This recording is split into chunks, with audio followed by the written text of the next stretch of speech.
Again,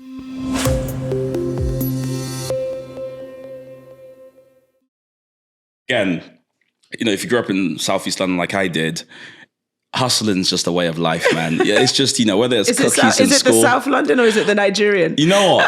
I don't even know. Because in my school, we had a mixture of ethnicities. Everyone sold something. Biscuits, Lucozade, frozen Lucozade. One guy, actually, he innovated. He would freeze the Lucozade, so by lunchtime it would become slush. We were like, who's this guy? He's probably a billionaire somewhere now. That level of innovation. Anyways, so hustling is something I guess we're all used to because of social media. A lot of people have built audiences up for different things.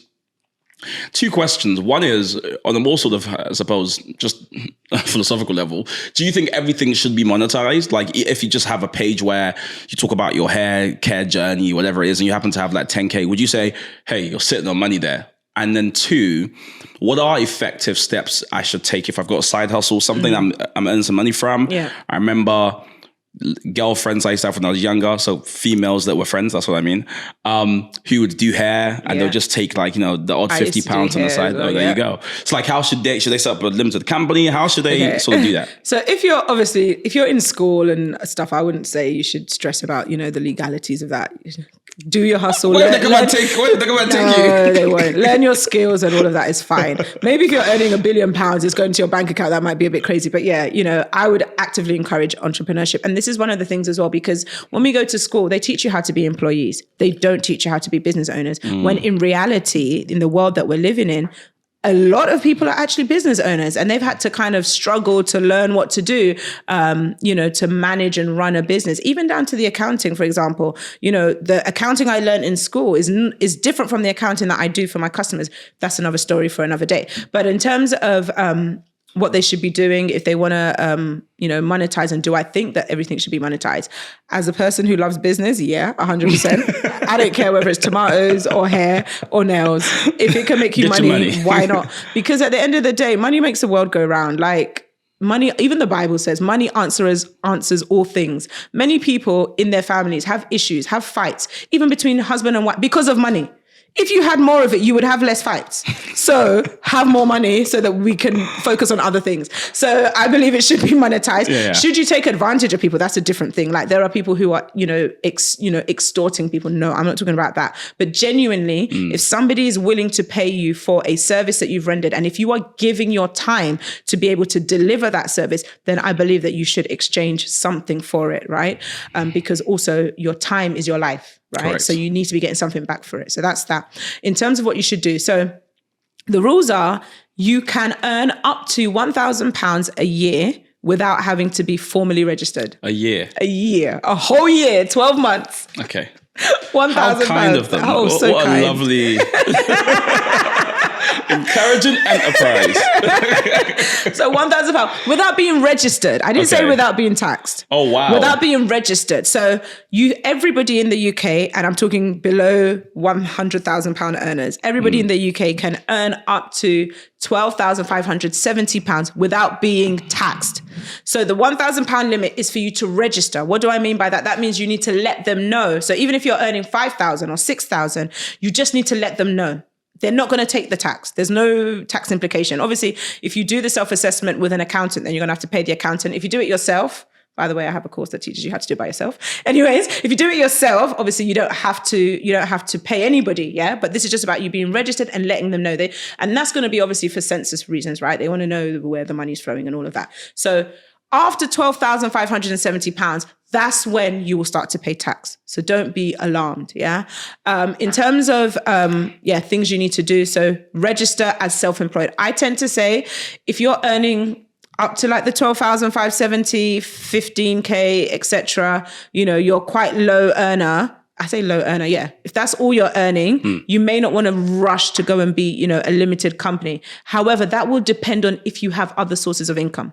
So if you have no other source of income, you're just side hustling, businessing on the side, then actually I would say you should stay self-employed up until around 50, 51, 52, 53K. Why do I extend it from the 52, 70? Because if you do register a limited company, you have the costs of having to run that business. So the accounting fees, it can get a bit expensive. So if you're going to have to pay £1,000, for example, a year to run your limited company, and you're only earning 51,000, you might as well still stay self-employed, because it will be cheaper. Because, for example, a self-assessment return can be like £100-200 compared with paying £1,000 to run a business. And, the responsibilities. Obviously, there are other reasons why you may want to register a limited company in terms of protection. Are you in a high-risk business? Will people sue you? Is there health and safety risk? So you need to look at that. But ultimately, if you're self-employed, you can earn up to around 50, 51, 52, 53 before I would suggest that you register a limited company. And that's register yourself as a limited company or just a limited company? So a limited company. So you can, when I talk about self-assessment, that is you registering yourself. You get a UTR number. This is from the £1,000 and above. Yeah. So you're just saying to them, I, Benedicta, am earning income from other sources. And so therefore, here I need to do a return, right? When you do a self-assessment return, it takes into consideration all your income. So that's why I said, if you don't have other income, you can just do that. But if you do have other income and you're already a high rate taxpayer, then you want to consider looking at a limited company because of the tax benefits that I mentioned before. Keeping the money in there, 19% corporation tax is cheaper than 40%. Simple as. Got you. Okay, that makes sense. So I'm doing work right now, side hustling. A lot of it is cash in hand. The government can't find it. Why do I need to declare anything? They'll have to come to my house. To do. Already. It's the right look. I'm a law-abiding citizen, and I would encourage everyone to be a law-abiding citizen. But no, jokes aside, why would you want to declare it? Because, for example, there are people who earn thousands of pounds in cash, and then they come and say, I want to buy a house based on what? Your £0 tax return.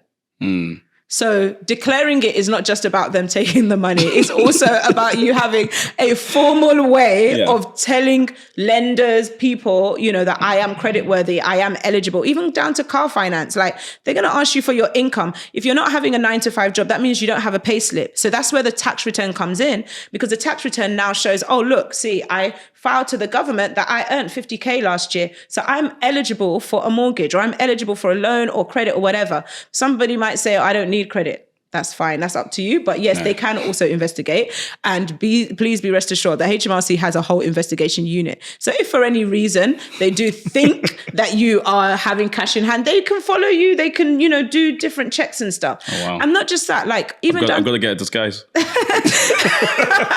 Even down to simple things like renting a house, right? Even if you're not buying, you want to rent. Even the estate agents will ask you for payslip. Like why should even me as a landlord, I have properties that I rent out. If you come to me and I can't see any evidence of your income, I'm not giving you my property. So tomorrow you can say, please, please, please beg. No.